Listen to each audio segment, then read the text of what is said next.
بسم اللہ الرحمن الرحیم۔ تمام تعریفیں اللہ کے لیے جو بڑی عظمت والا، بڑی بزرگی والا ہے۔ دوستو، انبیاء علیہ السلام اس کائنات کی وہ عظیم ہستیاں ہیں جن کا مقام تمام انسانوں سے بلند ہے۔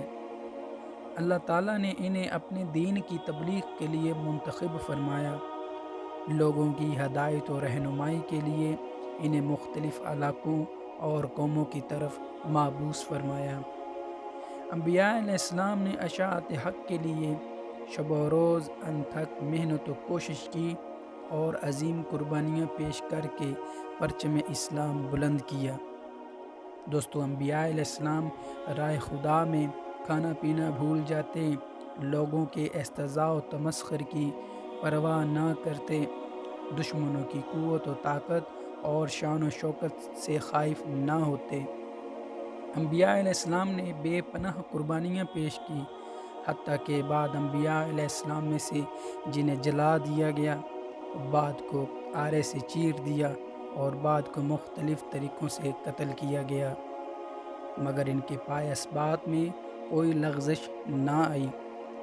اللہ تعالیٰ نے آدم علیہ السلام کے سر نبوت کا سہرا سجایا، آپ علیہ السلام کو اور حوا علیہ السلام کو زمین پر اتارا۔ آپ علیہ السلام زمین پر وہ پہلے انسان تھے جن سے انسانیت کا آغاز ہوا۔ دوستو، ہم ذکر کریں گے آدم علیہ السلام کے دو بیٹوں حابیل اور قابیل کا۔ ناظرین، اللہ تعالیٰ قرآن پاک میں ارشاد فرماتا ہے کہ اے نبی، ان کو آدم علیہ السلام کے دو بیٹوں حابیل اور قابیل کے حالات پڑھ کے سنا دے۔ جب دونوں نے اللہ کی بارگاہ میں قربانی پیش کی تو ایک کی قربانی قبول ہوگی اور دوسرے کی رد کر دی۔ قابیل حابیل سے کہنے لگا، میں تمہیں قتل کر دوں گا۔ اس نے کہا، اللہ متقیوں کی ہی قربانی قبول فرمایا کرتا ہے۔ ناظرین، ابن عباس اور ابن مسعود اور دیگر صحابہ کرام رضی اللہ تعالی عنہ سے مروی ہے کہ آدم علیہ السلام کے ہاں پیدا ہونے والے ایک جوڑے میں سے ایک لڑکے کی شادی دوسرے جوڑے سے پیدا ہونے والی لڑکی سے کر دیتے۔ حابیل نے ارادہ کیا کہ وہ قابیل کی بہن سے شادی کرے گا، لیکن قابیل حابیل سے بڑا تھا اور قابیل کی بہن حسین و جمیل اور خوبصورت تھی۔ قابیل اسی وجہ سے وہ خود اپنی بہن سے شادی کا خواہش مند تھا، لیکن آدم علیہ السلام کی شریعت کے موافق قابیل کو حکم دیا کہ اپنی بہن کی شادی حابیل سے کر دے، لیکن قابیل نے اس بات سے صاف انکار کر دیا۔ پھر آدم علیہ السلام نے دونوں کو حکم دیا کہ اللہ کی راہ میں دونوں قربانی پیش کریں۔ آدم علیہ السلام خود مکہ حج کے لیے روانہ ہونے لگے تو آپ نے اپنی اولاد کی حفاظت کے لیے آسمان و زمین اور پہاڑ سے ان کی حفاظت طلب کی تو انہوں نے صاف انکار کر دیا، تو بڑے بھائی قابیل نے ان کی حفاظت کا ذمہ لے لیا۔ پھر آپ حج کے لیے مکہ روانہ ہو گئے۔ پھر دونوں بھائیوں نے رائے خدا میں قربانی پیش کی۔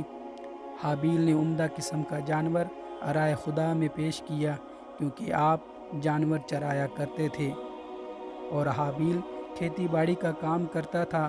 اس نے ایک ردی کا نکما گٹھا قربانی میں پیش کیا۔ پھر دوستو، آسمان سے سفید رنگ کی آگ نازل ہوئی تو اس نے حابیل کی قربانی کھا گئی اور قابیل کی رد کر دی۔ قابیل بڑا غضبناک ہو گیا اور کہنے لگا، میں تمہیں قتل کر دوں گا۔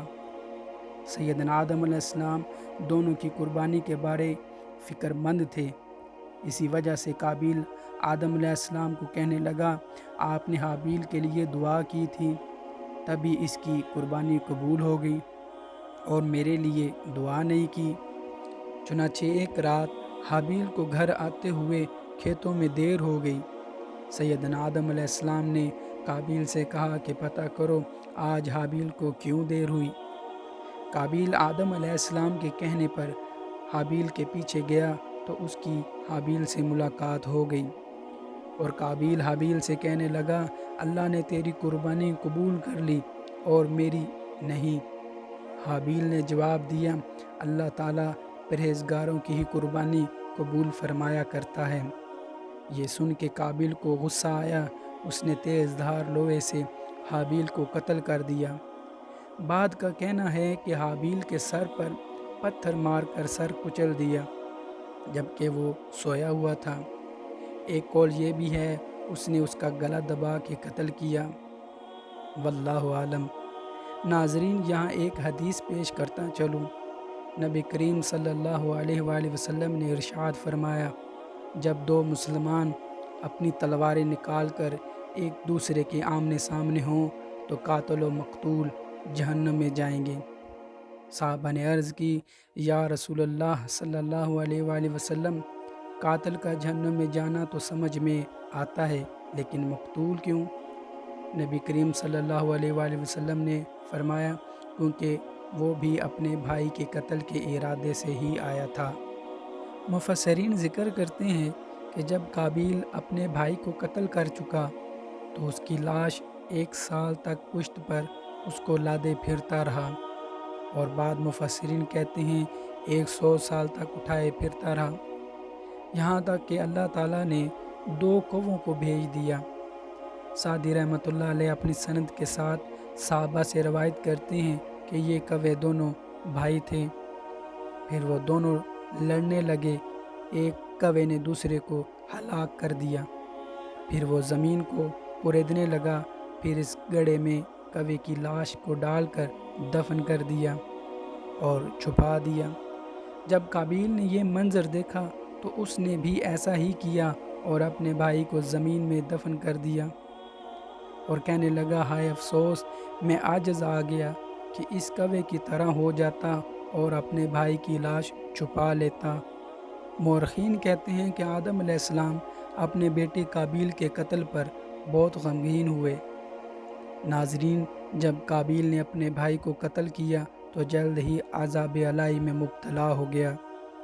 اس کی پنڈلی اران کے ساتھ چپک گئی اور اس کا چہرہ سورج کی طرف ہو گیا اور سورج کے ساتھ گھومتا رہتا۔ اس کو اپنے بھائی کے ساتھ بغض و عداوت اور حسد کی وجہ سے یہ سزا ملی۔ ناظرین، اہل کتاب کہتے ہیں کہ اللہ تعالیٰ نے قابیل کو مہلت دے دی اور وہ عدن کی مشرق جانب نود میں رہائش پذیر ہو گیا۔ اہل کتاب اس کو کنین کہتے ہیں۔ اس کی پشت سے خنون پیدا ہوا اور خنون کے اندر اور اندر کے ہاں مہاویل اور مہاویل کے ہاں متشیل اور اس کے ہاں لامک پیدا ہوا۔ دوستو، اسی طرح سیدنا آدم علیہ السلام کی اولاد بڑھتی گئی۔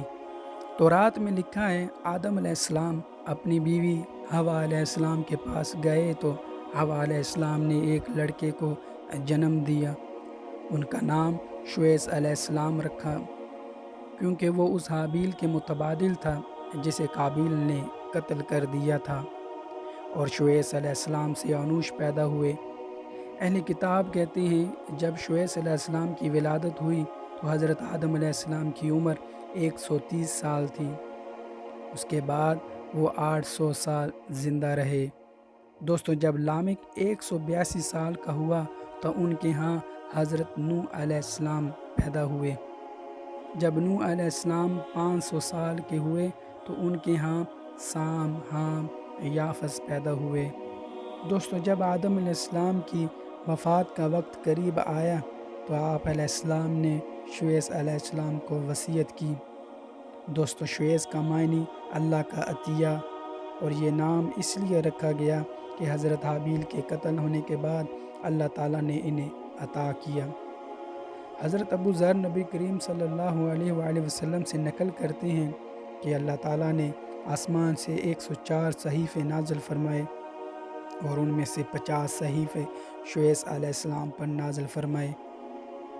محمد بن اسحاق فرماتے ہیں، جب آدم علیہ السلام کی وفات کا وقت آیا تو آپ نے اپنے بیٹے شویس علیہ السلام کو وصیت کی اور دن اور رات کے اوقات کی تعلیم دی اور ان اوقات کی عبادت سکھائی اور ایک بہت بڑے طوفان کے آنے کی خبر دی۔ محمد بن اسحاق کہتے ہیں کہ کہا جاتا ہے کہ اولاد آدم کے تمام نسب حضرت شویس علیہ السلام تک پہنچتے ہیں، کیونکہ آپ کے سوا تمام اولاد آدم ختم ہو چکی تھی۔ واللہ عالم۔ ناظرین، جب آدم علیہ السلام وفات پا گئے تو مخلوق خدا 7 دن تک گریہ زاری کرتی رہی۔ جب آدم علیہ السلام وفات پا چکے تو ان کے معاملات حضرت شویس علیہ السلام نے سنبھال لیے۔ حضرت ابن عباس رضی اللہ تعالیٰ عنہ نبی کریم صلی اللہ علیہ وآلہ وسلم سے نقل کرتے ہیں کہ فرشتوں نے آدم علیہ السلام کے جنازے میں 4 تکبیریں پڑھی۔ حضرت آدم علیہ السلام نے جمعے کے روز وفات پائی اور حنوط نامی خوشبو ان کے پاس فرشتے لائے اور اللہ کی جانب سے جنت سے کفن مہیا کیا گیا۔ آپ کے دفن کے بارے میں مختلف اور مشہور بات یہ ہے کہ ہند میں جس پہاڑ پر اتارے گئے تھے وہیں مدفون ہیں۔